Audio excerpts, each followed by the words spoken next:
Hi class and welcome to week 4. We are nearing the halfway point. So congratulations, hang in there and keep up the great work. I was really impressed with your activity in the forum last week. And just as a reminder, the forums are a place to obviously discuss our opinions and perspectives, and very often we choose topics that have pros and cons and can have, very controversial bases of discussion. However, I want to make sure that you're doing research before you submit your posts for a couple of reasons. First and foremost, sometimes we may not be so knowledgeable on a certain topic, and doing the research will enable us to actually learn about those particular topics we're discussing for the week.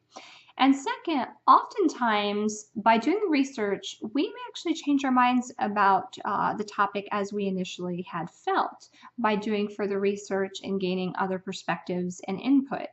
So make sure again that you're always utilizing some references to back up your arguments in the forums, and make sure that you list those references at the end of your posts each week. And anytime you paraphrase another individual's work or directly quote them, you should make sure that you use proper APA style to use quotation marks and text citations wherever applicable.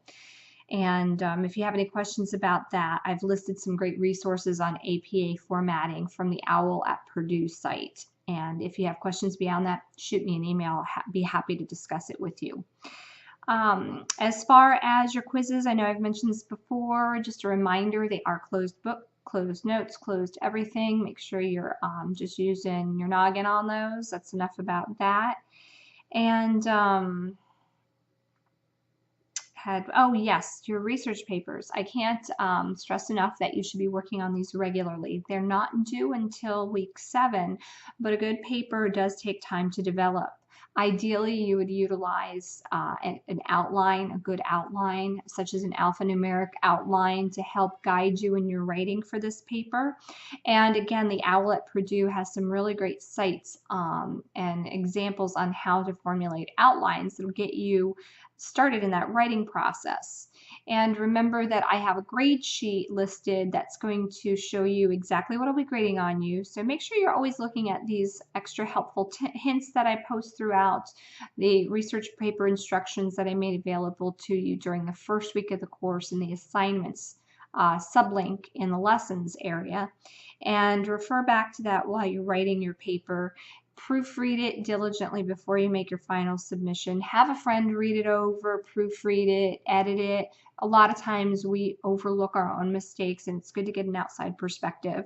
So things to consider in the process that you're developing your research paper along the way.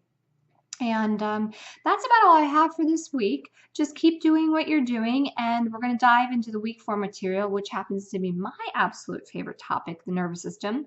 As a former chiropractor, that is what we are. We're nervous system doctors, and I'm absolutely fascinated by the nervous system and how complex and amazing it is. So I hope you find it enjoyable as well. And in the meantime, have a great week, and we'll meet up again a week from today.